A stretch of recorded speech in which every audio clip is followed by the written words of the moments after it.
তোমরা কি জানো দেবী রাধাকে মাঝে মধ্যে রাধারানীও কেন বলা হয়ে থাকে? জানতে চাও? তাহলে পুরো ভিডিওটা দেখো। ব্রেজের এক শান্ত সুন্দর গ্রাম, সেই গ্রামের প্রধান ছিলেন বৃষভানু মহাশয়। সবার প্রিয়, সবার ভরসা, আর তার একমাত্র মেয়ে রাধা, যার মাধুর্য আর কোমল স্বভাব সবার মন জয় করে নিয়েছিল ছোটবেলা থেকে। একদিন হঠাৎ করে বৃষভানু গুরুতর অসুস্থ হয়ে পড়লেন। গ্রাম জুড়ে ছড়িয়ে পড়ল চিন্তার ছায়া। এখন গ্রামের দেখাশোনা কে করবে? ঠিক তখনই এগিয়ে এলো রাধা।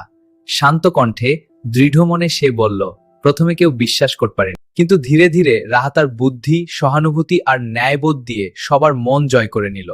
কারো ঝগড়া হলে মিষ্টি কথায় মিটিয়ে দিত, কারো কষ্ট হলে পাশে দাঁড়াতা। তার বিচার ছিল ন্যায়ের, তার হৃদয় ছিল সবার জন্য উন্মুক্ত। এভাবেই সবার অন্তে শ্রীকৃষ্ণ তাকে ভিতর থেকে শক্তি ও প্রেরণা দিয়ে ধীরে ধীরে এই দায়িত্বের জন্য উপযুক্ত করে তুলছিলেন। কিছুদিনের মধ্যেই গ্রামবাসীরা বুঝে গেল রাধা শুধু প্রধান নয়, সে তাদের হৃদয়ের রানী। ভালোবাসা আর তারা তাকে ডাকতে শুরু করলো রাধা রানী। সেই দিন থেকে রাধা শুধু এক মেয়ে নয়, সে হয়ে উঠল সবার প্রিয়, সবার শ্রদ্ধার রাধা রানী।